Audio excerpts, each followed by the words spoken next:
Special Operations, Covert Ops, Espionage, The Team House, with your hosts, Jack Murphy and David Park.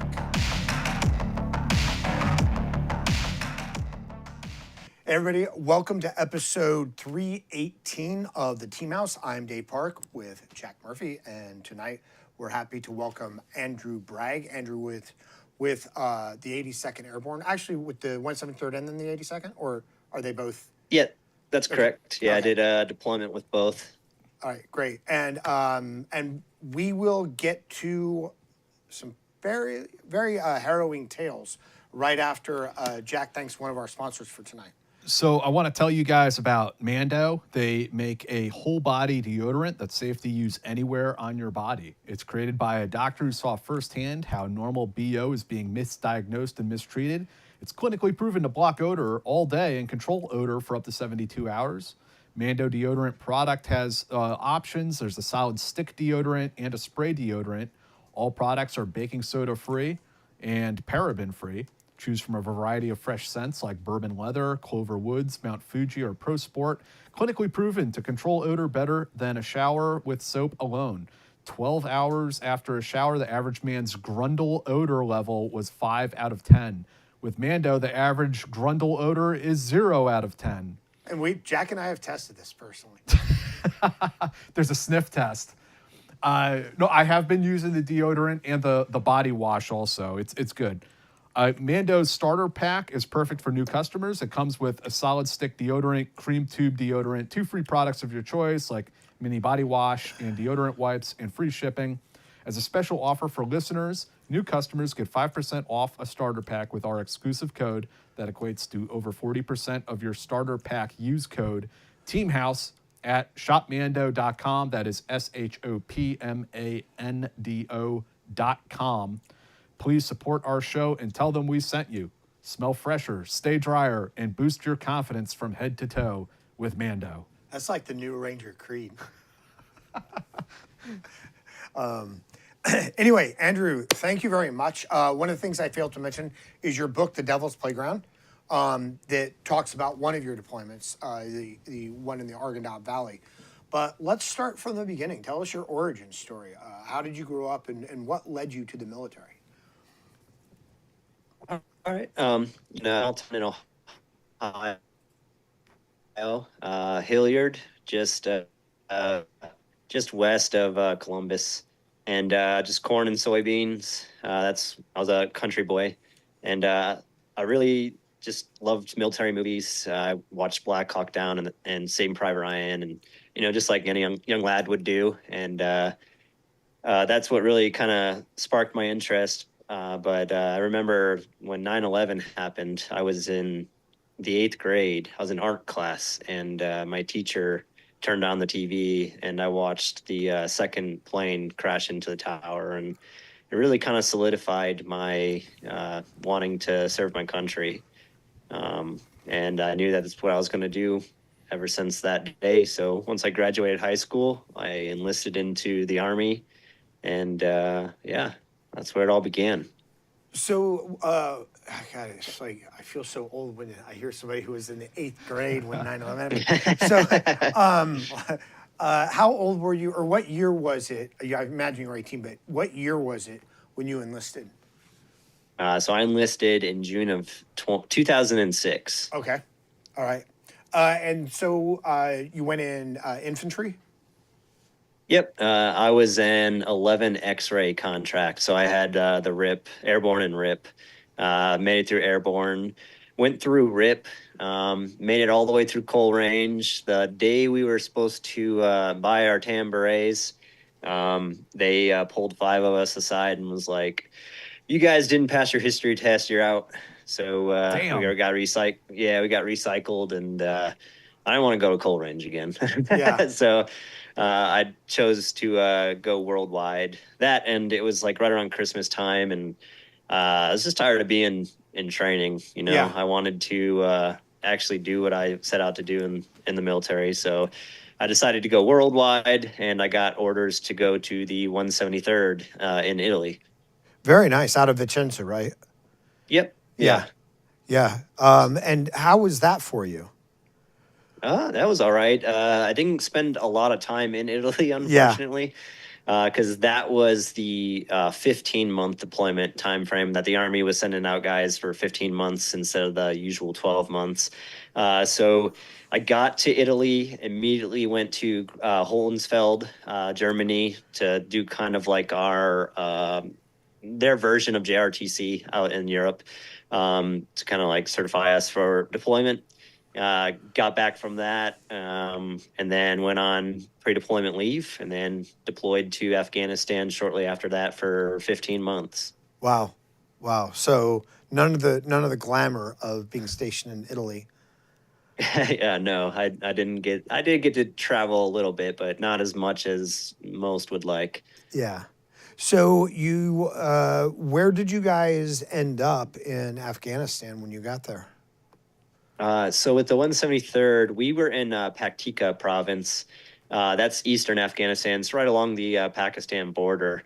Our company was at Bob Bermel, is what it was initially called. But then I believe it was renamed Fob Boris because one of the cavalry first sergeants died there after hitting an IED in his Humvee. So they renamed his or that Fob Boris, and we spent the entirety of that deployment building and manning, combat outposts. I don't know if you guys heard of the documentary Restrepo. Uh-huh. That was that time frame. I was with the first of the 503rd, and that was the second of the 503rd. So they were up in the Corn Gold just north of us, but we were doing the same stuff. We built one of the problems was all our major bases were in the valleys, so they would rocket us and use a lot of indirect fire to engage us. So to mitigate that or minimize that, we would build our outposts and give them something else to shoot at. So that's what we did. We built a Malik Sheikh Cop out in the mountains right along the Pakistan border. So we'd intervene with limit their freedom of movement across the Pakistan border, and just fight out in the mountains instead of at Fob Bermel. We constructed from the ground up Malik Sheikh Cop, and it was a pretty sweet cop. I'm not gonna lie. Yeah. That thing was we eventually ended up like getting like Humvee glass, so the bulletproof glass, and installing that in the guard towers and stuff like that because we had a lot of fights going on, and we had the 120 mortar tubes up there and the 60 millimeter mortar tubes, and got to learn how to be a Charlie just in case something happened to the Charlie team up there. I did a couple of fire missions, with the 60 on my own. That was pretty cool. But I really got to learn, what it meant to be a soldier and, what it meant to fight, and really master, my lane. Yeah. And what was the what was the operation? First off, what size was your element up there, and then what was the operational tempo like for you guys? Yeah, so our company was out of Fob Bermel, and we'd leave a platoon up at Malik Sheikh Cop, and then we'd have a platoon. So we'd have a platoon at the Fob for like force protection and kind of like a down week, and then we'd have a platoon up at the Cop doing force protection and patrolling out there, and then we'd have like another platoon doing mounted patrols, and you just kind of rotated through that cycle. I don't exactly remember how long those cycles lasted. Like, I don't know if it was like a week and then you rotated, but Yeah. I know once like winter would hit, access to the Cop was very limited with the snow and stuff. So, we got stuck out there for like 90 days. Wow. One time. Yeah. And you get resupplied by, helicopters, and they drop off pallets and stuff off of planes, and we go secure them. But yeah, I can't remember the rotation, of that schedule. And then there, we do support operations. We had like Operation, I can't remember. It's like winter storm or something where we would go and for a whole month we'd do just basically a presence patrol in a village, just kind of letting the locals know, hey, like, yeah, the Taliban might be hibernating, but we're still here. We're still, trying to win hearts and minds. But a lot of our operations were along the Pakistan border, and we were trying to intercept, guys that were, coming in and out of Pakistan. Taliban going over there for R&R, and then coming back with more guns and ammo and guys. We got in a lot of fights in the mountains out there. Yeah. And what were those fights like? Because you guys, we have a lot of people from special operations on the show, and a lot of times, it's a Gucci mission. I mean, it's a hard mission, but it's a Gucci mission, and you generally have whatever support you need. You've got air, you've got dedicated fires, and if you don't have dedicated, at least you're high on the priority of fires. For you guys, what was that like? Well, during that deployment, we had a lot of priorities, assets set out to us just because of who our company commander and battalion commander at the time were. McChrystal was my Captain McChrystal was my company commander at the time there. So, it's not like we didn't have a lot of like HVT hits that we would do, kind of like the special operations would, like the grab and goes or stuff like that. It was kind of like a movement to contact, we were doing presence patrols. We were trying to engage with the locals, establish relations with them while just, playing a big game of fuck around and find out. Yeah. And we wanted to see if anybody would find out or fuck around with us. And most of the time, since we had such a huge area to cover, we'd be mounted in our Humvees. So I was always the lead truck 50 cal gunner. That was like my bread and butter. I love that gun. But yeah, so we'd be driving around the wadis and the low grounds, because that's kind of where the roads are, and that's with the terrain. That's really all you could really drive through was the creek beds and stuff. So then we'd get into a lot of fights where they're up on the hills shooting down on us, and very rarely would we. There was occasionally some close contact, but a lot of the fighting was mountaintop to mountaintop. So, you're launching machine gun rounds, from one mountain to another. We're just watching tracers, and then seeing their muzzle flashes and stuff. But the number of enemies that we had coming across the border was quite significant. There was an operation where we were in support of an engineering company that was building an outpost, kind of similar to what we were doing by ourselves. But we would secure the surrounding areas and basically try to give the enemy something else to shoot at while the engineers were building this compound. And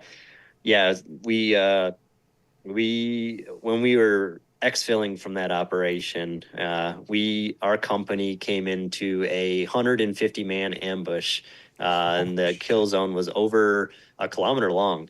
And they were waiting for us there. I'm just glad they didn't have an ID set on that road, because there was only one road in and one road out. So the entire operation, they were just messing with us with indirect fire, rockets and mortars. But on their way out, that's when they hit us with their direct fire contact, and they disabled one of our vehicles. We had to exfil or get guys out of a burning vehicle and the whole shebang. And it was a long day, but yeah. I bet. And how did you guys fare in that fight?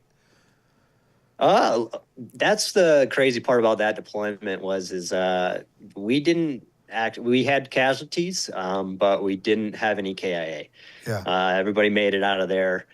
I say, with minor injuries, but that's in perspective, because taking shrapnel to your legs and stuff's, not minor to you if it's your legs, but after dealing with like the amputation injury, the multiple amputation injuries and stuff that we were dealing with on my second deployment. Yeah. Yeah. It's a little minor, but I apologize if that offends people that, that might not be minor to them. Yeah.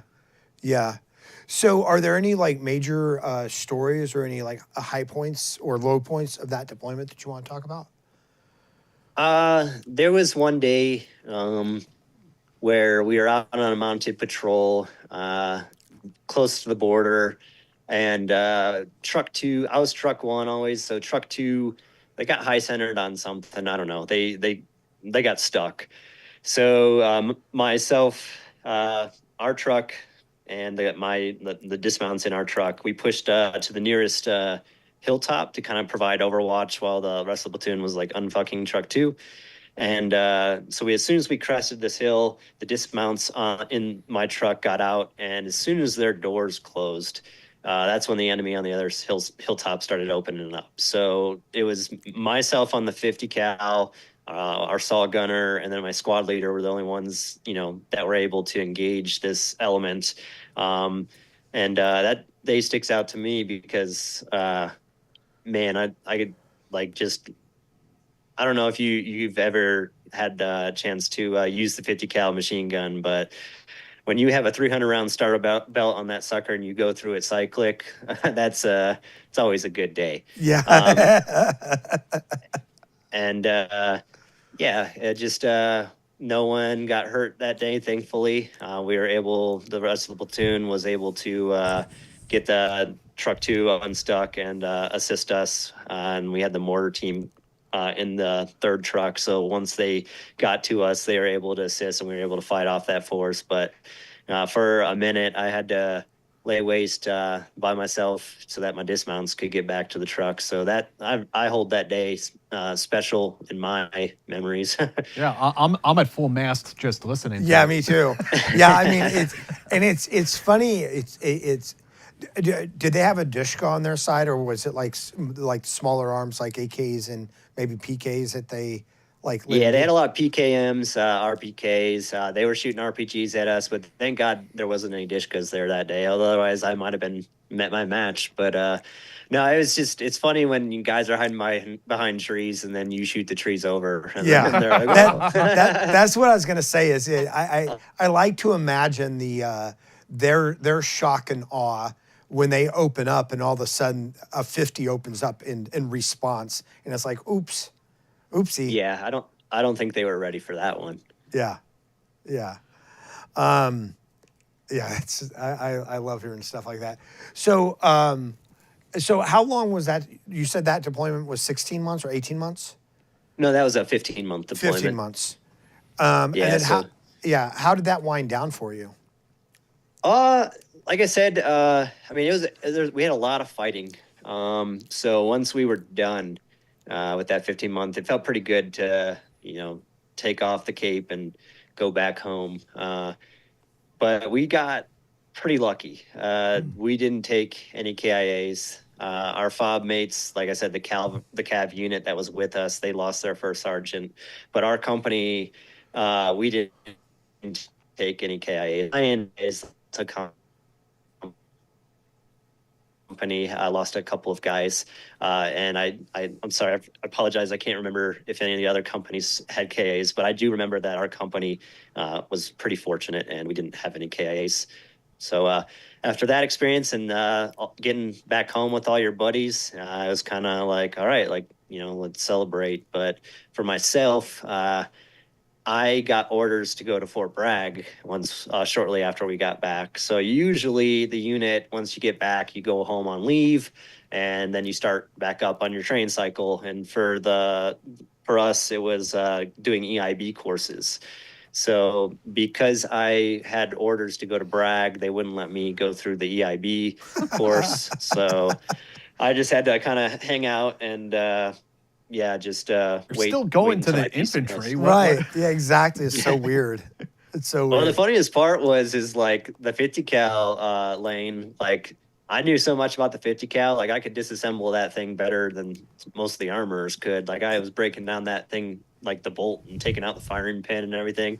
So they had me. My squad leader was in charge of the 50 cal lane, and he had me assist, even though I didn't have my EIB. Yeah, that's funny. So, Yeah. so you end up getting assigned to God's division, the 82nd Airborne at Fort Bragg. Yeah, I went to the mothership. And, Yep. So I PCS'd from Italy, and on my 21st birthday, I was flying to Fort Bragg, North Carolina. And yeah, I got to the 82nd, and I was assigned to the second of the 508th Parachute Infantry Regiment. And got into Charlie Company, and I was assigned to second platoon. Once I was there, initially I was the RTO. They didn't quite make me a team leader yet, but I wasn't a Joe. I was in kind of like a weird spot. I didn't know who to fall in with. So I fall in with the team leaders and the leadership because I'm not a cherry. I got a 15-month deployment under my belt, but I'm not. I also wasn't an NCO yet, so I was like, all right. So, but or do I fall in with the Joes? And so I was just in a weird spot. So the platoon sergeant at the time made me his RTO, and went through all the training cycles that you usually do before deployment. Initially, we were slotted to go to Iraq. And then with the Obama administration and the surge in Afghanistan, that shortly shifted after most of our training was over. And we got a slot to go to Afghanistan, to the RC South. So because we had a change of mission. Our command at the time they worked their asses off to run us through another ITC cycle to get us as much trigger time as we could to get ready for that fight. Yeah. Real quick, before we get into that, let me just give a shout out to our second sponsor of the evening. Thanks to GhostBed. If you sleep hot at night, you know just how disruptive it can be. Whether you're having trouble falling asleep, you're waking up sweating in the middle of the night, or all of the above. That's where GhostBed can help. As the makers of the coolest beds in the world, GhostBed is your go-to for cooling mattresses, cooling pillows, and even cooling bedding. From their signature Ghost Ice fabric to patented technology that adjusts with your body temperature, every GhostBed mattress is designed with cooling in mind. So whether you want a plusher mattress that cushions your shoulders and hips, or a firmer option with exceptional support, your GhostBed will keep you cool and comfortable all night long.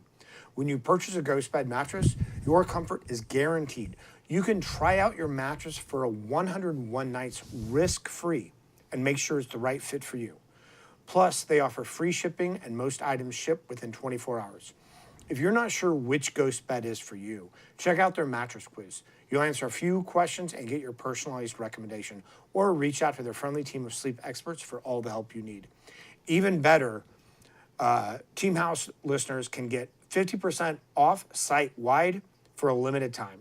Just visit ghostbed.com/house and use code HOUSE at checkout. Again, that's ghostbed.com/house with code HOUSE at checkout to save a whopping 50% off site-wide. And if you're not in the market for a mattress, check out their pillows, their bedding. They have all kinds of great stuff there. So thanks to GhostBed, and check them out. So normally, you would just come off, you have a 4-year enlistment, I assume, right? Three-year or 4-year? It was a 4-year, yeah. 4-year. And you just come off a 15-month deployment. And generally in the deployment cycle, I'm sure that the 173rd, they have maybe about a year, right, before they're looking at deploying again. But because you switch units, you're automatically, you just came off a deployment and you're looking down the pipe at another long deployment. It was I'm trying to think of when we got back from the 173rd's deployment. I want to say it was July of 2008. And then I didn't PCS until January. Okay. So you had a little bit of time. Yeah, I had. It wasn't I was getting off the plane just to get into another plane and go right back. So I did have a little period of time, and then we went through we went through JRTC, we went through OP-13 at Fort Bragg, and then we went through another ITC cycle and stuff. So we didn't deploy for that Arghandab deployment until September of 2009. So it was a little over a year before I was boots back on ground. Okay.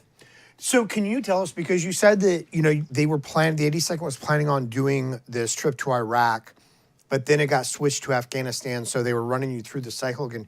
Can you tell us what the difference is in training or preparing for Iraq and Afghanistan. What are the differences for those? Yeah. So, I mean, when we were doing the Iraq fight, we were doing a lot of mount training, entering, clearing rooms just all day, every day. Uh, you're training for an urban fight versus like in Afghanistan, it's a different type of fight and it's a different operation. Like we were kind of like the coin fight was a lot different, right? Yeah, you were fighting alongside your Afghan National Army forces and your Afghan National Police forces. It was almost kind of the Green Berets mission, to train up this foreign army to, fight on their own. Yeah.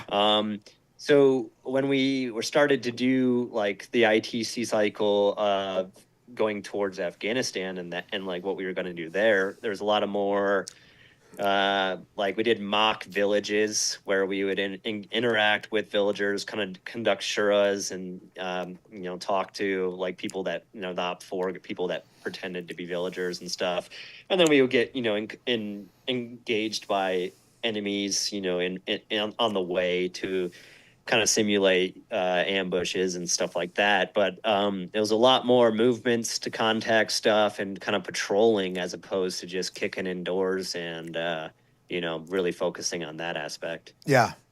Yeah. Very different environments for the most part. Yeah.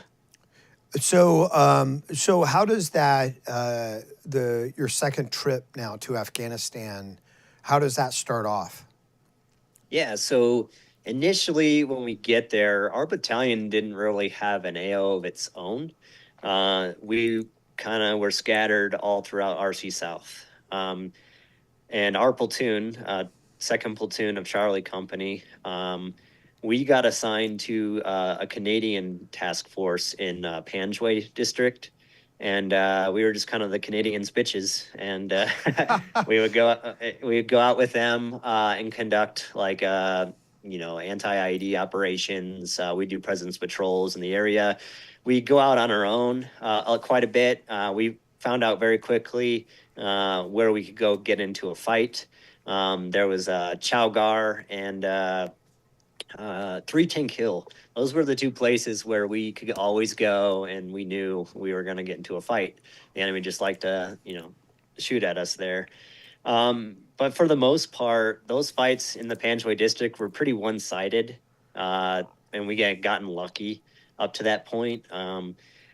We would always win. We'd always call in the Kiowa helicopters to do gun runs and stuff and chase off the enemy. Sometimes we'd even have the Canadians. They were a tank force, so they had strikers and tanks.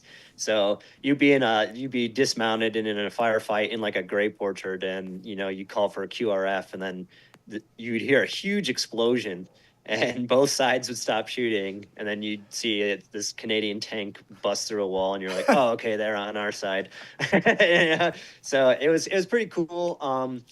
Yeah, and I mean, we got to stay on. It was a Cop Masamgar, Cop Masamgar, and that was the Canadian outpost. And they had a chow hall, they had a gym, they had Canadian women. They had we were living life. We'd go out, get into a firefight, come back, and we wouldn't even have to pull tower guard. We can go to the chow hall and get Haagen-Dazs ice cream, and it was sweet. Yeah. But that came to an end. Well, before that came to an end, we did take our first casualties in Panway on one of the operations that we were supporting Canadian forces on our exfil. Our convoy hit an IED, and we lost 2 guys and had 3 more wounded in that IED blast. It blew the Humvee in half. The whole, like when you're looking in through the front, you're looking in and you can see the back seats. The front seats are gone, and the whole front half of that Humvee was gone. And it took from us our first two guys, and it really kind of was a gut check to be like, hey man, like you're not invincible. You can die too. Yeah. And that realization, definitely was kind of like a foreshadowing of what was going to happen once our battalion got our own AO in the Arghandab River Valley. For you personally, because you had done a 15-month deployment where you had WIA, but no KIA and no necessarily serious injuries. What was there any sort of shift for you in how you looked at combat or war or anything like that? Um, I guess so. We all go through this cycle, right? You're a brand new Cherry Joe. The first thing you want to do is pop your cherry, Yeah. and you want to get into that firefight, Right. and you want to join that club, right? Right. You want your CIB, and you want to earn it. And I went through that phase when I was a Joe, with that 15-month deployment with the 173rd, and we got into a lot of fights. So by the end of that one, I was good.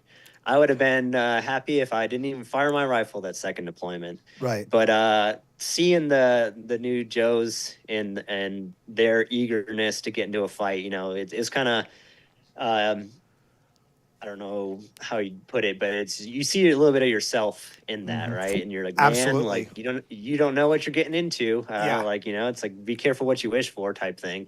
Yeah.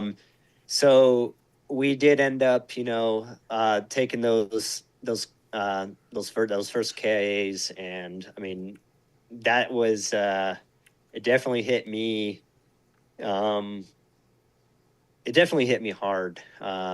But I had already experienced, combat and stuff, Right. and so seeing like you just kind of try to get your guys through it, the Joes, that hadn't been there, and up to this point, the only thing that they thought is, oh yeah, we go and we win.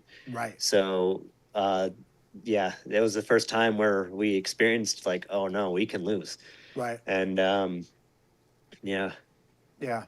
So, so after that, and you said it's a foreshadowing. So what happened in terms of the next phase of your deployment? Yeah, so our command actually they got us our own area of operation in the Arghandab River Valley, and our battalion got word that we were moving in and replacing the striker unit that was currently there. We just from word of mouth, we heard a lot of information like all these guys had sustained so many casualties that they are combat ineffective, and we're replacing these guys who've had a rough go at it, which is terrifying to Yeah. hear Yeah. a little bit, Yeah. But I mean, to some might like that, But when you hear this unit before you's taken so many casualties that they can't even continue, you're like, oh fuck. Yeah. It's like we're going there now, and we have like 10 months left. Oh man, buckle up. So yeah, we Charlie Company. We moved in, and there was 3 different outposts that Charlie Company secured on the north side of the river. We were the farthest northeast in the battalion. So Bravo Company, they were on the south side of the river, south of Delta Company. So just across the river from us was Delta and Bravo. And then we were on the north, and then Alpha Company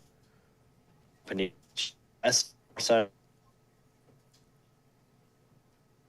But yeah, we moved in, and first platoon and third platoon secured what would be called Cop Nolan, and that was just that was like further into the pomegranate orchards and great venues of the valley. And then second platoon, which is where I was, we moved into Cop Tines, and our platoon, we probably had the biggest AO of the entire battalion in that valley. Like I can't remember the exact square kilometers of our AO, but it was huge. Yeah. And we'd be doing like 7-kilometer movements, which isn't long, it's not very big, but in the Arghandab River Valley, 7 kilometers, you might as well be on the moon. Yeah. Because you're walking through a maze and a labyrinth of mud walls, pomegranate orchards, grape fields. It was pretty, slow moving through the valley. And Andrew, So can I interrupt you real quick? Just because you mentioned that the unit you were replacing them because they were combat ineffective due to the level of casualties. So I have to assume that the leadership, in their wisdom, came up with an entirely new strategy, new manning requirements, new assets and resources for you guys, right? They didn't just simply put you back in the exact same situation that caused these other units to become combat ineffective. Well, the difference is we're paratroopers, so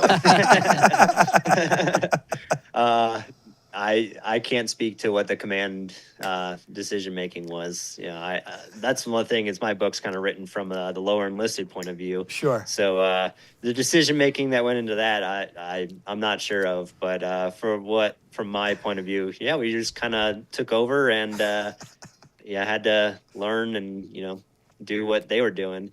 If you look, it's kind of crazy looking back because the literature wasn't available at the time, or maybe it was and we just didn't know about it. But there's books now written about the Arghandab River Valley, and if you look at the history of the valley, this has been a fighting area since.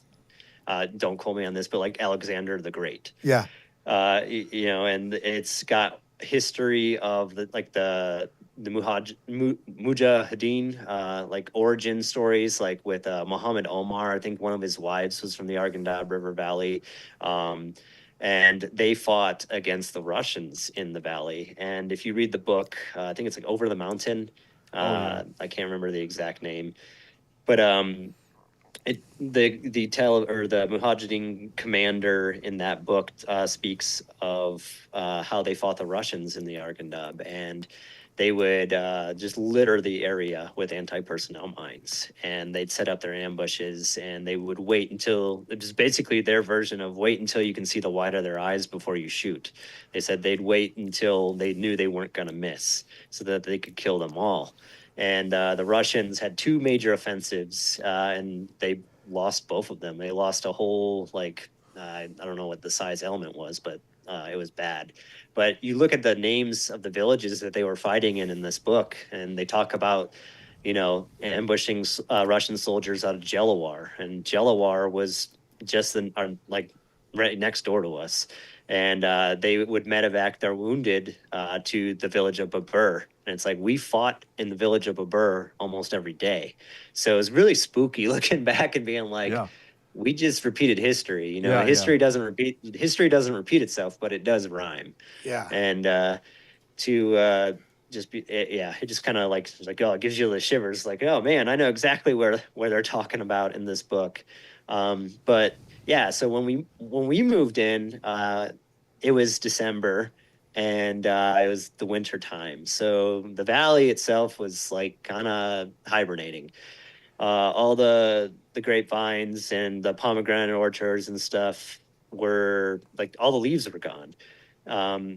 It's just kind of like skeletal branches and like a Tim Horton film. But it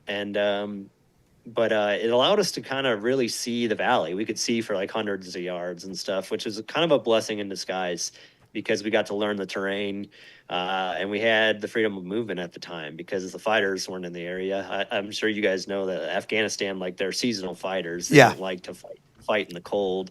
So that's not to say we didn't have anything happen in the wintertime. We found, historic IEDs all over the place, and we dealt with those. But for the most part, we spent that time kind of getting a census of the area, learning who was who was, village elder here, who lived where. So that way, when, the fighting season did begin, we came across people that weren't, normal people, we could be like, hey, who are you? Where are you going? Why are you here? But yeah. Yeah. So you guys move in, and what size element did you had a company? So our company was kind of split up between Cop Nolan, Cop Tynes, and then we had another outpost called Terra Nova. So our headquarter element was out of Terra Nova, and I think they had a squad from either 1 or 3 Charlie, and then 1 and 3 Charlie were out of Cop Nolan, and 2 Charlie, we were out of Cop Tynes. So we'd be moving around the valley in squad size elements because out of Cop Tynes, we had to provide our own force protection, our own QRF, and patrol. So for a platoon, we had for a platoon. Yep. So we'd patrol in squad size elements, and then we'd have the QRF squad just kind of staging at the outpost, and then we'd have a squad doing, like tower guard and force protection. So for Yeah, people who might not be aware of the sizes, when you're talking about a squad, you are talking about nine soldiers. So you essentially have 9 soldiers going out looking for a fight, essentially, yeah, yeah. against unknown elements. And that becomes a very difficult grind too when you're having these different duties back to back. You know, you're out on patrol, then you're on the QRF for the guys who are on patrol, and then you're on, tower duty. Okay, when do the Joes sleep? Yeah. Right? I mean, it gets to be Yeah. difficult for such a small element to do all those Yeah, things. absolutely. Oh, it got worse. Like that's when you're at full force. Like I wish I had a platoon to do all that the whole time. Yeah. Well, we got down to once we started really taking casualties. Like I was telling you guys earlier, we were down to 2.5 squads to do all that. So you had a squad on patrol, a squad on QRF, and then you had like the skeleton crew to stay back at times. One man per tower, and then one guy in the talk. So, yeah. But I mean, we in the beginning it was kind of weird because like we were anticipating this huge fight because we had heard all the stories from the striker guys before us and stuff, and it just wasn't there. And it was just because it was wintertime. But yeah, we were kind of anticipating this, huge battle. App. And it's not that we got complacent at all. I don't want to insinuate that, but like you do like you can't be at it in like a high stress like Right. that intense of a like on your guard at all times. So the winter months it was kind of just like a walk through the mud of the valley fest and come back and try to dry off. And we were building up the outpost because the outpost that we inherited from the striker guys was bare bones. They had like a couple sandbags filled up, and they put like literally a bed frame with a parachute over it to kind of shield the guy up there from the sun. And that was one of their towers. You times that by 3, and that was their force protection. So it was like, oh my God, we gotta start, improving our defenses. And we started getting HESCOs and filling HESCOs by hand. So if you weren't out on patrol, it wasn't like you were, out back at cop times chilling. No, you were filling sandbags to dump into HESCOs And and how, doing how like an long does it assembly take line. to fill one HESCO by hand? Oh my gosh, Bill, I don't even know. I mean, I don't like to think about that time in my life. But yeah, you're doing it all by hand, and That's it just insane. it just Yeah. sucks. And so initially in the valley, we were doing 3 patrols a day. Well, two during the day and then 1 at night. Just trying to saturate the valley because much like our first deployment, where our kind of task was to kind of limit the enemy's freedom of movement because they had wanted to kind of limit the enemy's entryway into Kandahar, which the Arghandab River Valley was just northwest of Kandahar city. So it was kind of crazy that you were in this like Vietnam jungle Yeah. and like maybe a couple of miles over one ridge line, that's Kandahar city. So yeah. Yeah. So when I assume it was kind of springtime when things started heating up for you guys. Yeah. The is really when the we talked with one of the village elders, and we were kind of asking like, hey, like when are we going to see these fighters that everyone talks about? And he kind of laughed at us, and he's like, you see those trees? And we're like, yeah. And he's like, when the leaves return to the trees, the fighters will return to the valley. And yeah, you're right. Spring came, and the leaves started budding on all the pomegranates, and the grape fields started, getting leaves. And that's when we kind of had our crescendo of fighting. It wasn't like, it was a light switch, but there was like a couple of events that happened, and then it just escalated very quickly. And once those leaves returned to the valley, your visibility went to 0.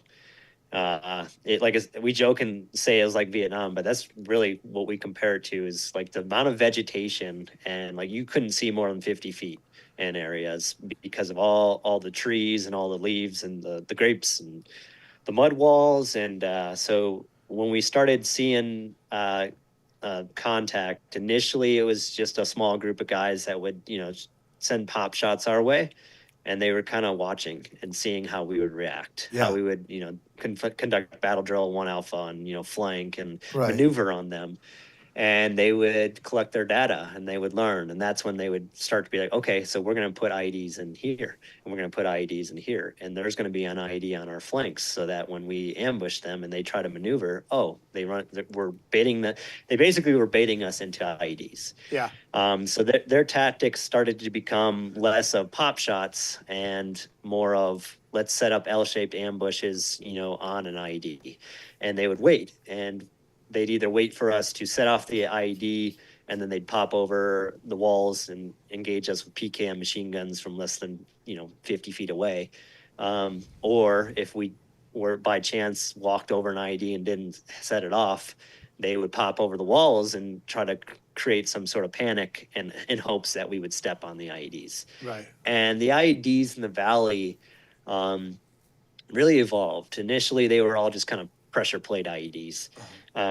But the problem with those is we had a lot of villagers setting those off because it's a farming community. So they're out in their fields every day digging and tending to their crop.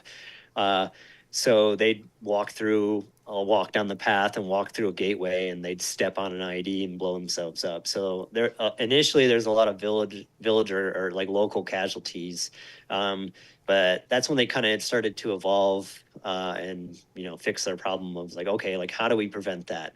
So what they would do is they'd bury the main charges, so like jugs of homemade explosives or HME, or unexploded ordnances that they got a hold of from like the Russians back in the 80s or whatever they had on hand.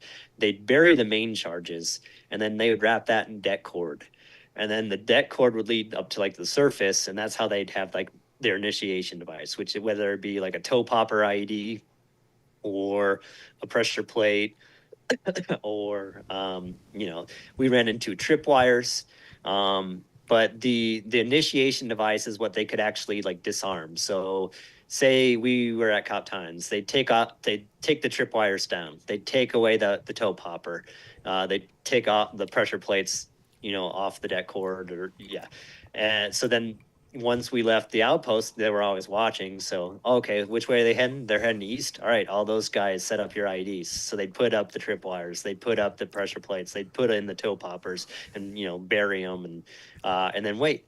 And that's how it got. But then there was a point where like the fighting force actually got into the valley. That was just kind of like the IED task force, if you will. Yeah. And then there was a point where like, okay, the fighters are here. And those guys really had, they knew their stuff. They've been we taught it to them in the 80s when we were, like fighting the Russians with them. So, where village elder, and we're like, hey man, like, we're like, everybody in the village was panicking because we were in it, and we had snuck into this village without the enemies noticing, but we came in under the cover of darkness, and once the sun came up, the villagers realized we were there, and they started panicking. So we snagged the village elder, and we're like what's going on? Why is everybody freaking out?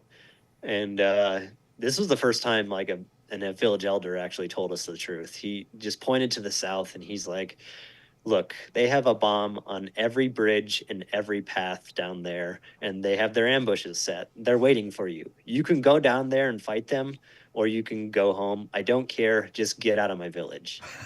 And that was terrifying to hear, like him speak truthfully to us. Yeah. Like, oh shit, we're not going down there, right? You heard them. They have a bomb on every bridge and every path. I'm not rolling the dice on this one. So, but that's kind of like the fight we saw every single day, was them baiting us into IEDs, them close ambushing us, and it just became like a day in, day out task of, just going, going down into the orchards and into the grape fields and duking it out. And what's the attrition like for your platoon as you go on? Yeah, so uh, we we had another IED incident in the beginning of March where we lost. We had another KIA in our platoon, and we had 4 more wounded. Of those wounded, I think one was able to return to us. Um, and yeah, we had another one where we lost. We had another KIA, and then we had, let me think, 1, 2, 3, 4. So 4 more wounded in that blast, and then 2 of those guys were able to come back to us. But so when we were taking casualties, it was usually from IEDs and blast injuries, and it was mass casualties. It wasn't. We did have like firefights where we had one of our guys get shot in the face, and we take direct fire injuries and stuff like that. But a lot of our casualties were from the IED emplacements in the area, and it wasn't just one, or it was usually a decent amount of people. I remember after one day, like first squad was down to like 4 guys, so we had to combine squads at one point, and we formed what we coined 31st squad. So we combined third squad and first squad, and so 31st squad would go out on patrol, and second squad would be QRF, and we just like we didn't have enough guys to do stuff, so we'd just be piecing guys into other squads and filling slots, and like guys would be going out every single day. There wouldn't be a rotation anymore. It was either you're going out with the squad or you're going out on QRF, or it was Where we sorry. where was that coming? Where was that directive coming from? That yes, you guys are getting hit by IEDs yesterday or every day, but we want you to keep going out to these basically channeled avenues of right, because you don't really get to choose where you're going in places like that. You're going where the paths and the roads tell you to go. You're not sneaking around by some route that the Taliban don't know about. There's no secret goat path that they're unaware of. So who is giving you that directive to, hey guys, tomorrow go out and get blown up? Well, that wasn't the exact order that was given. No. Okay. But that's kind of the objective of the area, was to saturate the area, right? Try to limit the enemy's freedom of movement. With 9 guys. When we did we didn't have the numbers that we needed to do that. Right. The unit that replaced us, they had more manpower, so they did, and they were. But like the fight in the valley, like you needed to take ground and then you needed to keep it. Right. What we weren't able to do that because we had to man Cop Tines. So we'd go patrol, we do our patrols, and then we'd have to come back at the end of the day. So we take ground and then we'd have to leave it. Right. What you really needed to do was take it and keep it, and we just weren't able to do that with the manpower we had. But that's not to say that like. So as a team leader, I was point man on every patrol, and I got orders on where we were going, but how we got there, that was up to me. So the route selection, a lot of us team leaders spent a lot of time with route selection. Right. And no, I wasn't on the paths. I would climb over the walls. I Yeah. would climb under the walls. I'd climb through the walls. I'd climb in tree. Like my guys in my squad give me shit all the time for my routes, but I'd make it the most unpredictable route that I could, just so that and I feel like we missed a lot of IEDs because of it. Yeah. Just being unpredictable was the only way to combat that kind of fighting in the valley. But they were always watching, so you had to. We cataloged all the routes that we had taken as team leaders, and we had like a database, and we'd overlay it and be like, okay, we haven't gone here yet, so let's do that. And you just try to be unpredictable. and but you can only go so many ways. Yeah. And who's to know that, oh, we're not just combing the whole valley for IEDs? And it's like, yeah, we haven't gone there yet, so maybe that's where an IED is. Yeah. It's just, you're just rolling the dice.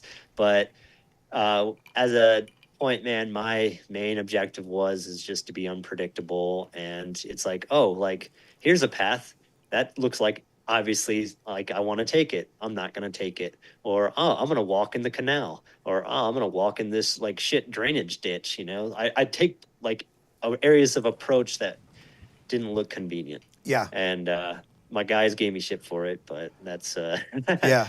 that's yeah.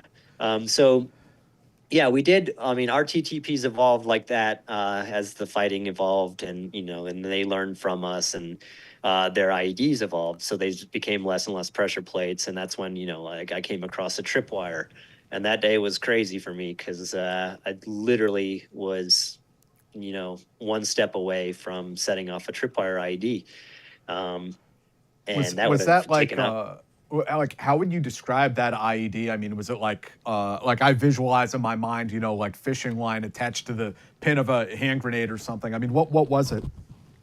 It was an old Russian, like the initiation device was like an old Russian, I don't even know what it was. I have photos of it. I can send it to you guys, but basically that's what it was, is like fishing line across a path, and they tied the other end to a twig, and then they used a kind of like a branch to hide that like pin. And then that pin, once it's pulled, it sets off the initiation device, and it set off, like, there's deck cord that ran all the way, and there's like they puttied the mud against the wall. So there's all these signs that I just like wasn't adding up, at the moment, until I saw the actual tripwire. But that deck cord ran down to an anti-tank mine that was in the path that my Wow. face was literally 2 feet away from. And I'm like looking down at this like weird like dry mud area on the path, and seeing this ant trail up the wall, and seeing this bush, and just going between the three of them like, this is weird. Yeah, And yeah. it just didn't dawn on me until when you walk through the woods and you see like a spider web, and there's like that shimmer of that. I saw that out of the corner of my eye, and the wire was literally right over my shoulder because I was Wow. standing in like a drainage ditch. And that when I saw that shimmer, I looked and I looked, and that's when I added it all up, and I was like, Yeah. oh shit. So I had my guys climb back over the wall, and we called EOD on that and waited for EOD. And yeah, that was just a crazy day for me. Like, there's a parallel universe where I'm gone. Yeah. Yeah. Did you have EOD at one of the cops, or did they have to come out from the primary fob? It really depended on timing. Like a lot of they didn't really time itself. If they were attached to us, it was at Terra Nova. But a lot of the times we'd have to call them, and they'd have to either get a convoy to escort them out, or they'd fly in, and then we'd have to escort them out from Tynes. So it's not like, oh, it's like we found a bomb like this, cool. No, we'd be out there for hours, and Yeah. sometimes even overnight, securing the area and waiting for EOD assets to become available to blow the IED in place. It's actually kind of cool though. Like I was sharing with you, like I can send you the photos of my tripwire. One of the EOD guys that was there that day, and there for a lot of the days where they blew, they performed BIPs of IEDs. This EOD guy, he read the book, and he reached out to me, and he's like, hey man, like, I think I was there. And he's like, would you like to, have a folder of all the bombs that you guys came across? And I was like, yes, I would. And yeah, I was going through that, and I found the photo of my tripwire from that Holy day, and I shit. saw Wow. Sergeant Mayer, and I was like, this is 100% my tripwire. And so, but that was crazy that he, was the. I mean, there was so much shit in the valley between Charlie Company, Bravo Company, Alpha Company, Delta. Like they were just hopping around from company to company, and they only had so many guys, so it's like, how they can only cover so much ground. Yeah. It's so wild to me that you guys didn't have like ready access to support like that. What was your air support like when you would get these ticks, and these prolonged ticks sometimes? Yeah, so we had Kiowa helicopters, kind of on call for a lot of the time. But there'd be times where, the valley would be perfectly fine, clear skies, but for some reason air would be black. And I don't know if there's, sandstorms or what was going on in Kandahar or what, but like, we'd be like, why is air black? And maybe those assets were designated elsewhere, but yeah, so there'd be times where we'd be out on patrol and it's like, all right, you might as well be on the moon. It's us. No one's coming to help you, and it's like expect self rescue. So that's why like a lot of the times, our QRF came from us, from Cop Times. Is your buddy out there? So Yeah. you were going to get out there to him, and I don't know what you could do, but you wanted to be there for him. But the Kiowas, like they were, don't get me wrong, I loved having those guys. And one of our TTPs was we would, when we would get engaged by the enemy, so the Kiowas couldn't really engage unless the ground troops were getting direct contact. So they'd fly over and they could be like, hey, look, there's a ambush line about 100 meters to your south, just giving you guys a heads up. And be like, okay, cool, shoot them. And they'd be like, are you guys getting engaged? And we'd be like, what was that direction? 100 meters to our south? and I'd be like, yeah. And then it'd be like, okay. And I'd tell my saw gunner, hey, start shooting to the south. And he just start opening up and be like, oh, hey, yeah, we're getting engaged from the south. Can you, and we call in our gun runs and stuff like that. But a lot of times what we'd do is we'd bait the enemies into engaging us. So we'd call off the Kiowas and make it seem like they were going to refuel or something. So our FOs would, constantly be, in contact with them on the radios, but they'd have them fly out of earshot so the enemy would think like, aha, they're alone now. So that's when they would engage us, and then we'd have them come in guns hot, and that seemed to be pretty effective. But the fighting, once it pushed further south and into like the pomegranate orchards and stuff like that, the Kiowas can only do so much because those orchards are so thick and they can't see through them. So you're down in it, and the enemy knows that they can't be seen. So yeah, they And got a little braver. what did your BDAs look like after like some of these larger ticks? A lot of them. Sometimes we didn't have the manpower to conduct, Right. BDAs. Yeah. So you'd be engage. It'd be a lot of break contact, really. Yeah. And plus with the threat that they would emplace these ambushes, hoping that you would maneuver on them to bait you into an IEDs on their flanks, like Yeah. it. Our battle drills really shifted. We didn't really maneuver. As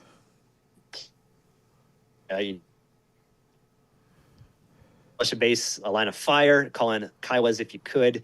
But for the most part, like it was just, engage the enemy until one of you ran out of ammo, or, until the enemy ran out of ammo and exfilled, or, you guys had to exfil because, you had a casualty.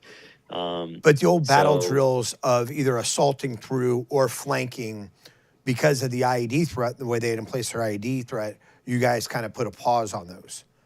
I mean, initially we did, we would Yeah. assault through and stuff, and we perform our BDAs, and we came across a lot of like blood trails and whatnot and Yeah. stuff like that. But you got to think like these guys aren't just leaving their dead and wounded; Right. they're exfilling their guys too. So Right. it was nice to come across blood trails and like drag marks and stuff, and it's like, oh yeah, we got them. But we never actually came across any bodies. Wow, that's That interesting. kind of came from like listening over the ICOM radios with our interpreters. Yeah. And they do their roll calls, or they report up like, hey, we got like Omar's dead, and stuff. So that's when we would Yeah. cheer. But These as stories for us really- coming across like actual bodies and like that never happened. Yeah. That's what all the Vietnam veterans would say about like the NVA. Like Yeah. they'd have a huge firefight and then in the morning all the bodies are gone, and it's very spooky.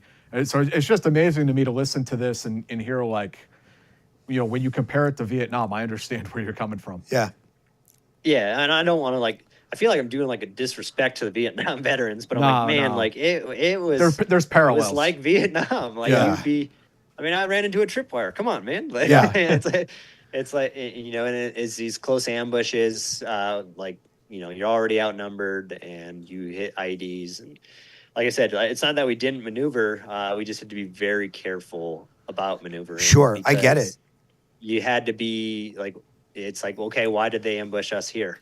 Yeah. Is it because they're trying to bait us to flank them and there's the ID, or is the ID here and they're hoping to spook us and cause chaos and oops, we stepped on it. Right. Because the day that Lovelace got shot in the face, where they shot him, that's what they were trying to do. Is they had an IED there and the guys danced all around it, but somehow didn't set it off. Wow. So I was on the QRF that day. So we flanked my squad. We flanked the enemy and we chased them into Tarat Kalacha.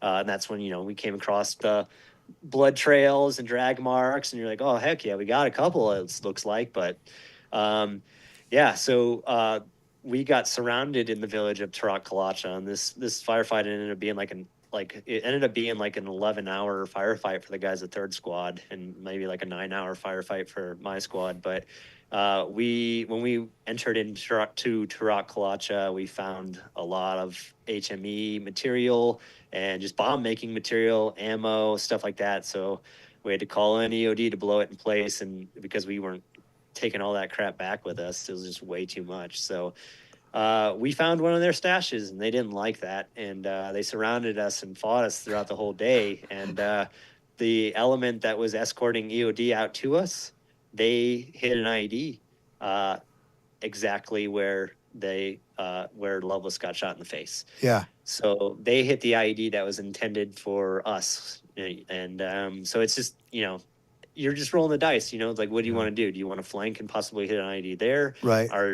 Are they trying to make you hit one where you're standing? It's really like a crazy fight. Like from my first deployment to my second deployment, like they limited our freedom of movement. And I cannot tell you how effective that is. Like my first deployment, yeah, we could flank, we could, conduct all our battle drills.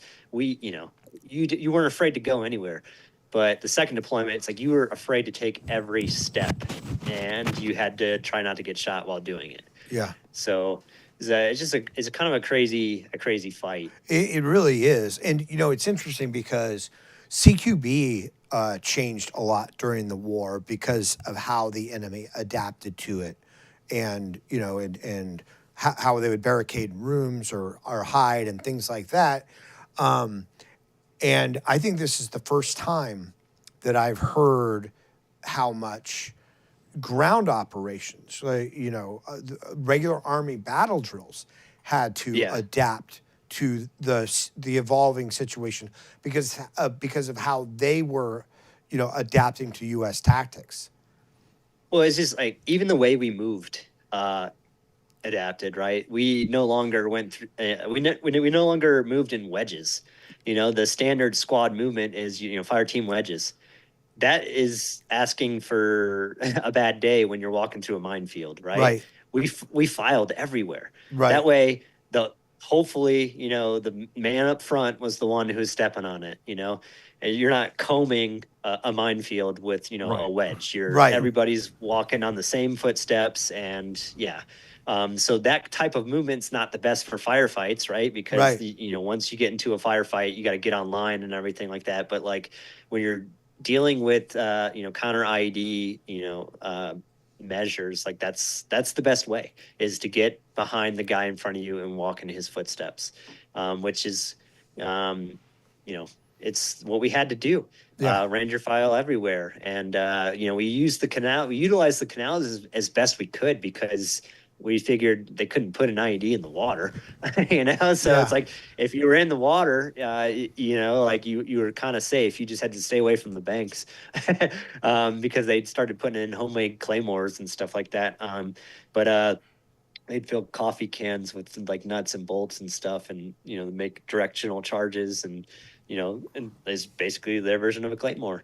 Yeah. But yeah, you'd be walking through the canals with your rifle over your head, and you're like, man, this is Vietnam. I don't care No, what you guys say. even It's like, even walking in file everywhere, like in Vietnam, they weren't doing wedge formations through double canopy jungle, and trying to maintain, eyesight of each other and things like that. Like yeah, there are a lot of similarities to how you guys were fighting for sure.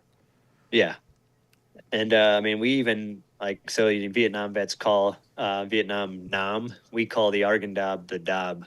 So that was our joke that we'd have. It's like, oh, it's the Dab. Yeah. What were there at all, because what I'm hearing are a lot of lessons learned, right? And a lot of things that you guys are innovating based on enemy tactics. Were there people at all interested in what you guys were learning?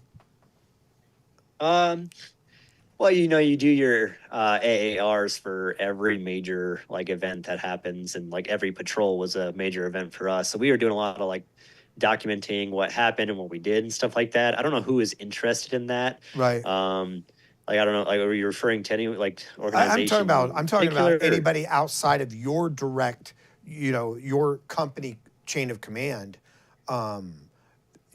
This seems like, even though this was not, one of the things about Afghanistan is because of the varied terrain, obviously combat was different everywhere, right?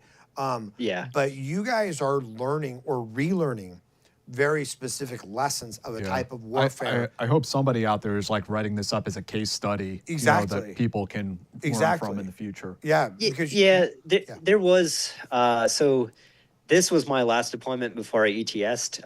But I do remember hearing from the guys that had a deployment like the Joes, the deployment after that, how like kind of like the counter IED measures were like shifted completely, and we were kind of the guinea pigs of trying to figure that out, right? Like we were the first wave, if you will, and then so like their second deployment was to a different area, but like their tactics shifted dramatically, like with like the way they used the mine sweepers, and they had like all this other I can't remember what the term was for it, but like the electronic warfare yeah, like training that they received, and how they maneuvered their second deployment was very interesting. I was like, man, I wish we had that kind of shit while we were there when I was point man. But no, we were kind of just like the tip of the spear, like first wave. Hey, this, there was data collected. I don't know who, yeah, who yeah. looked through that and stuff, but we definitely learned from it. And yeah, that like we developed a whole new kind of way of fighting in that kind of a area.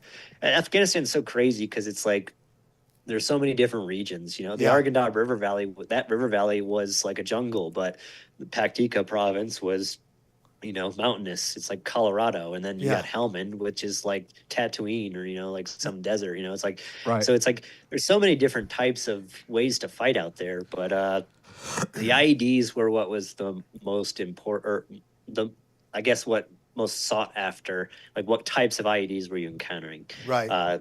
And that's what you like the PowerPoints you get at CAF when you're flying in is like, be on the lookout for coffee cans, be on the lookout for everything, it's Yeah. like, so, yeah, I'm sure that's evolved. And like the EOD guys did an amazing job of documenting everything they came across, right? That was part of their job, was to Yeah. conduct their BDAs and stuff. And before they blow it up, they document. And yeah, what they did with that, I don't know. That was over my pay grade, but yeah, no. But yeah, it is definitely we were the first wave of that. How did that deployment start to wind down for you? So I mean, there's a point, like I said, where we were down to like 2.5 squads, and we still had to. It's crazy. There was light at the end of the tunnel. Even though we didn't really feel that way, we all thought we were just all gonna all die out there. We kind of went crazy at one point, I feel like, but we did get reinforcements. We got some leadership back, and we got some new Joes and stuff. But we got our replacements came in, And we did what was called, like, what you always do in the Army when you're being replaced is the left seat, right seat.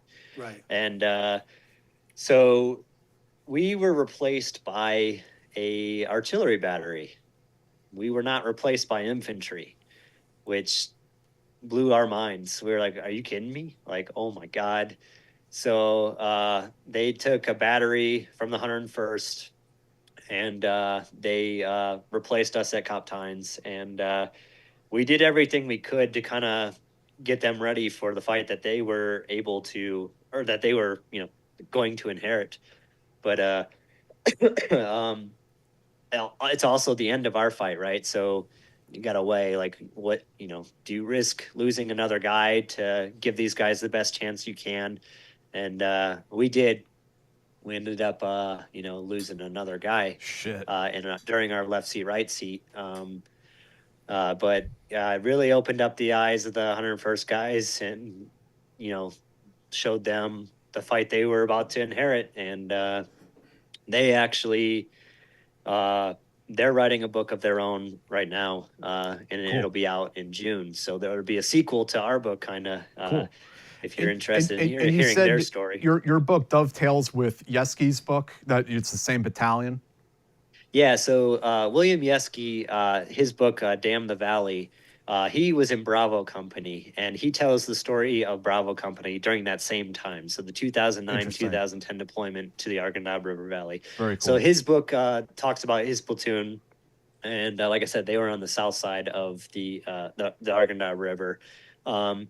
And my book talks about my platoon, so second platoon of Charlie Company, and our fight on the north side of the river. I didn't include a lot from 1 or 3 Charlie, mainly because, I didn't know a lot. We didn't interact with them a lot because, like I said, we were doing our own patrolling, our own QRFing and stuff like that. We did have some interactions, and they came out and help us, here and there. And, the boots and rifle ceremonies they would all come to and stuff. But for the most part, 2 Charlie was out on her own, out of Cop Times, and 1 and 3 Charlie were operating on a Cop Nolan. So I didn't speak to their story as much because I kind of want them to come out and tell their Yeah. story, Yeah. and I don't want to take that from them. Excuse me, but so that's the same time frame as Damn the Valley, just on the other side of the river. Yeah. And I feel like it's just reading his book and stuff. It was just crazy to hear the difference, just on the other side of the river. Yeah. And it's a crazy story. What and how did your book, The Devil's Playground, how did that come about for you? Yeah. So, about November of 2023, I want to say, yeah. There's a book that came out called Bravo Company, and it was, I'm going to give Ben Kessling his kudos. It was written by a Wall Street journalist named Ben Kessling.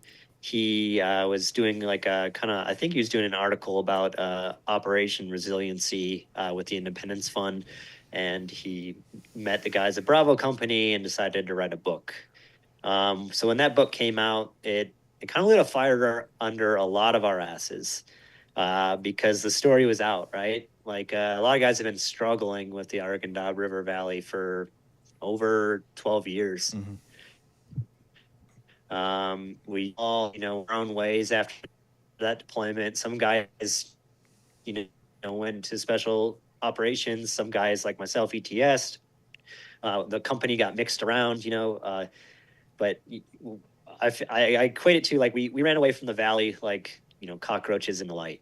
We didn't want to have anything to do with it and stuff. So when this book came out, I kind of let the cat out of the bag, and it's like, hey man, like, the story's out, so I read that book in like 2 days, and I don't read a lot. So the fact that I was just so drawn to the sights, the smells, the sounds, it just brought it all back. And I'd really been thinking about it every single day for the past 12 years. But because it was now in a physical form of a book, I was like, man, we got to tell our story. And I know there's hesitation in the past with 2 Charlie guys not wanting to share what happened and whatnot. But I think it was because it was one of us that was doing it that they were kind of more on board. So I reached out to everybody who I was Facebook stalking, and I asked them. I was like, "Hey guys, like, what do you think about me writing a book about our deployment and us?" And they were all in. So what I did was I got a hold of as many of the guys as I could, and I traveled around the country and interviewed each one, collected our stories, and the way I wrote my book is it's third person, so it's third person omniscient. So you get in the heads of all the guys, and so it's not Makes just sense. my story; it's Right. our story, Right. and that's was the most importance to me is to keep it our story because it's like in order to do this story justice, I couldn't just tell it from my perspective. So Yeah, I that's did really over. cool. Oh, so, I think that's the right way to do it, man. That you go around and you take sort of like a historian's or a journalist's approach to it, and you get all these stories from your teammates and then collect them together. It's really incredible. yeah, and I conducted over like 30 interviews. I didn't get everybody. Some guys were harder to track down than others, but I got a lot. And I think I saw 35 guys, but I only did 30 interviews That's because awesome. you gotta understand I was playing with fire. Yeah. Well, a lot of guys had buried a lot of demons, and to Sure. try to unbury those, it's very risky. Some guys were more willing to or be open with it than others, and I respected that. But I wanted to see everybody because I know like I hadn't spoken to any of them for 12 years. It was weird. We just, like I said, we all scattered and tried to figure it out on our own. And I think the one thing that we were missing was each other. Um, so we got the band back together. Dale Nollinger was a huge help in that. He's a 2 Charlie guy, and he was the one getting me phone numbers, getting me addresses, and we'd conduct Zoom calls. Excuse me. During my trip around the country, which kind of mimicked my routes in Afghanistan because I just go everywhere, like back and forth, like but yeah, so we'd be doing Zoom calls and we'd have those discussions together. We'd talk about the hard days. We'd talk about, and we'd catch up. We'd see what guys are up to now. And that was the most powerful time for me was Yeah. seeing these guys current day, Yeah. and seeing their wives, their kids, their families, their jobs, what they're up to, where they're living, the men that they had become, and yeah, that meant a lot to me to see that. And yeah, so uh, we had a reunion. Our platoon sergeant's son was getting married, and we went and crashed that wedding. And that was the first. 18 of us showed up to that, and that was the first time that we had seen each other for 12 years. Wow. And That's amazing. it was like we had just saw each other yesterday. Yeah. And we picked up right where we left off, and same old stupid jokes about each other, and calling each other names and the same name calling, and yeah, it was awesome. But after that, the honeymoon was over, and I had to get to writing the book. So I went to the local library with the rest of the homeless population, and every day I just sat down and listened to the interviews, took notes, and kind of put it all together, and I Outstanding. got the book right here. Where can So, people go to find the book now? yeah, you can order it off of Casemate's website, or you can get it on Amazon. It's available on Audible for like audiobook. I think it might be on basically wherever you get books. Wherever you think it's on Spotify. Even you can order the audio book on Spotify.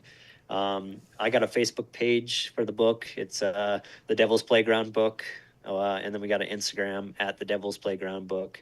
But yeah, make sure you put the Devil's Playground book, because if you just put the Devil's Playground, there's like a lot of like romance novels out there that has that title, which I think is hilarious. Because our story is kind of a romance story if you think if you want to dig deep into it, I guess. But Yeah. So, out of curiosity, you mentioned, and it's very understandable, that a lot of guys kind of buried this and stuffs it down deep. And for you personally, and maybe for some of the guys, did you find this to be a cathartic process, and then getting all the guys back together?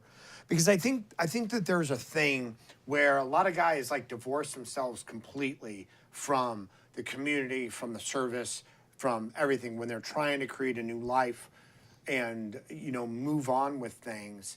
But that's not necessarily the most healing way to go about it.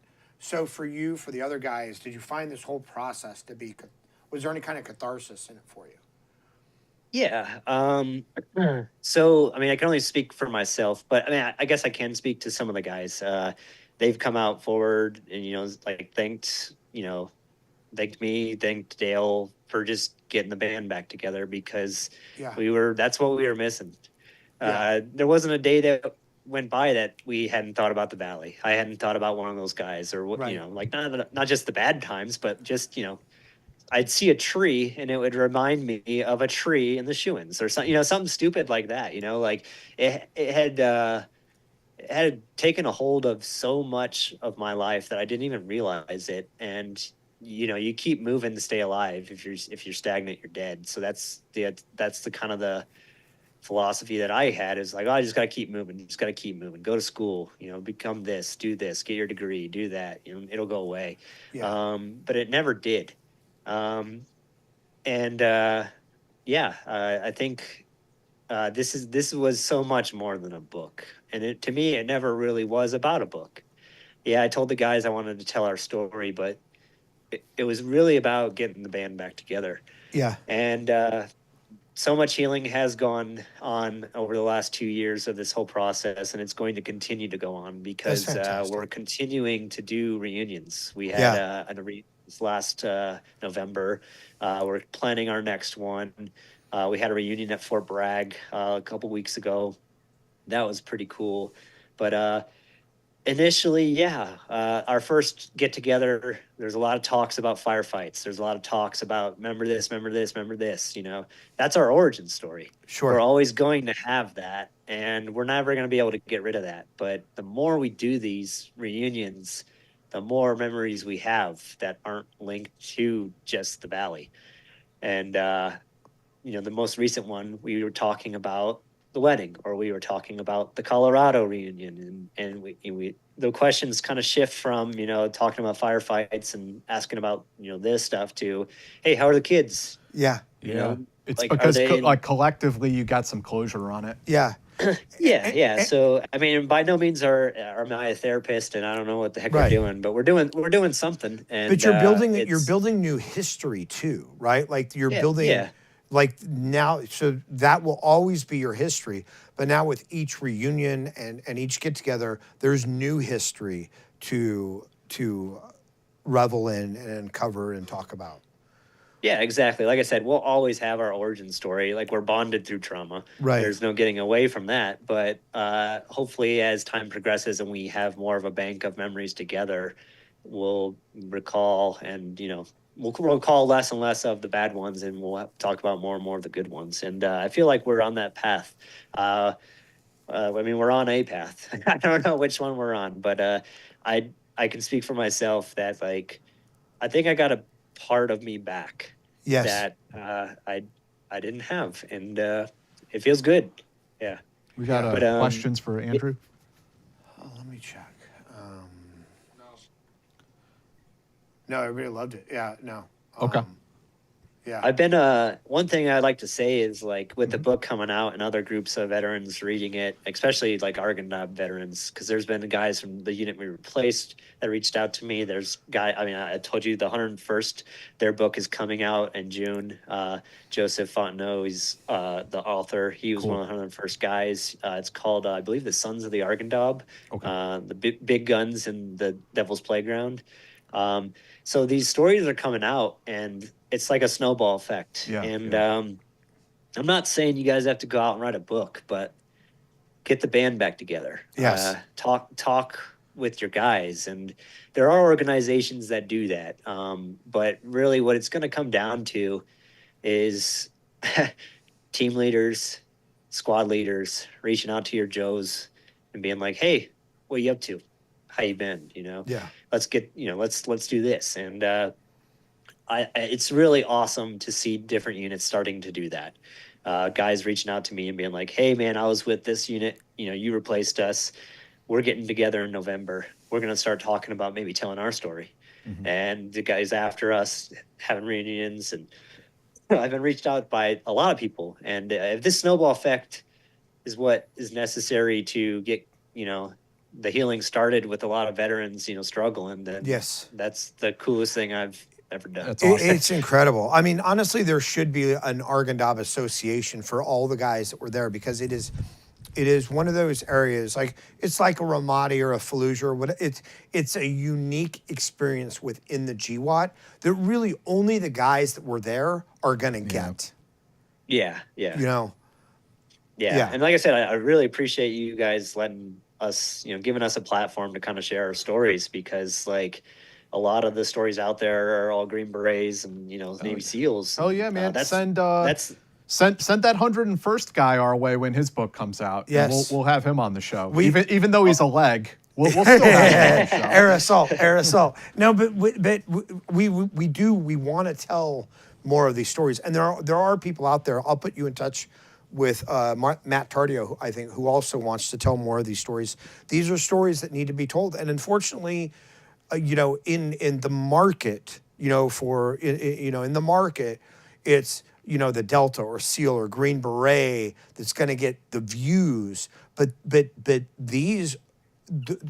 these are really stories that need to be told, need to be heard, because, like I said, you guys were out there with like 1/20th of the resources, and hooking and jabbing every single day. You weren't flying out with the 1/60th, doing a DA, you know, mixing it up, and then flying back for hot chow in the morning. Yeah, that's like what I like to tell people is like, yeah, those guys are lucky. They get to fly in, fly out, and then they're done. You know, Yeah. we had to stick around the neighborhood where one of the top dogs just got, you know, smacked, and we had to deal with the aftermath. It's like, Right. oh, this sucks. Right, It's like, right. So I just want to tell the viewers out there, we're taking 2 weeks off for the holidays, but we will have an episode for you next Friday. Jason Davis served in Ranger Battalion and in the Asymmetrical Warfare Group. And then right after New Year's, I think it's going to be our New Year's review episode. So you'll have 2 shows coming up. They're both pre-recorded, so we won't be here, but, you know, you guys will do your thing. Where can people find you, Andrew? like I said, I got Facebook and Instagram, just the Devil's Playground book. Okay. And yeah, there's a bunch of photos that didn't make it into the book itself. That's cool. I was limited as to how many photos I could have. So Sure. I just photo dumped on the Facebook page, and I add photos throughout the week. But yeah, you can check us out on Instagram, Facebook, and I'd love to hear what you guys think about the book and what you guys think about our story. And yeah. Hey guys, and do please like and share this episode. Again, this is one of those things where, you know, these are stories that absolutely need to be heard by the American public. They don't really have an appreciation for what guys were doing. They really don't. I mean, to me, it's amazing, you know, and you know, sometimes talking with the conventional guys are my favorite interviews, because, like I said, you guys were hooking and jabbing like nonstop. The idea that you guys were innovating battle drills based on what was happening on the ground, that's important. That's historical. That's important stuff. Yeah, that's we really kind of fine-tuning everything to a very specific fight. And it's kind of, you bring up like the people, like people don't know what they don't know, right? Right. And if we keep showing them like the sexy stories of, you know, like the, you know, all the you know, special operations and Navy SEALs and stuff like that, that's all they're gonna know. Right. And I remember kind of to pivot off of like that idea it's like when I was coming home on my mid-tour leave from my first deployment, you know, you're in your uniform when you're flying home. So I had some lady, like, on the flight, asked me, it's like, oh, where were you? And I told her, I was like, oh, I was in Afghanistan. And they're like, oh, thank God you weren't in Iraq. And this was like after I had been on in a 150 man ambush and pulled guys out of a burning vehicle. And I'm just like, oh yeah, you're right. Thank God I wasn't in Iraq. Right. But people don't know what they don't know. And Right. like they didn't know at the time the media was covering Iraq and that's Right. all they would cover. And, Afghanistan kind of got shadowed. And then once that was over, Afghanistan got the light. And that was my second deployment. That's when we were kind of starting to get the light, and we were on CNN, and the Arghandab River Valley was where all the reporters would go because that's where they would get their story. Yeah. And yeah. Andrew, thank you so much for doing this show and for writing your book. Hope people go and check it out. Casemate's website or on Amazon. There's a link down in the description for you guys if you want to click on that and find it there. Thank you so much, man. Yeah, thank you. And we will, well, I won't, and Dave won't, and Dee won't, but there will be a pre-recorded episode for you guys on Friday. We'll see you then. And go check out Eyes On, our sister podcast, and subscribe to the YouTube channel if you haven't. So see you guys after the holidays.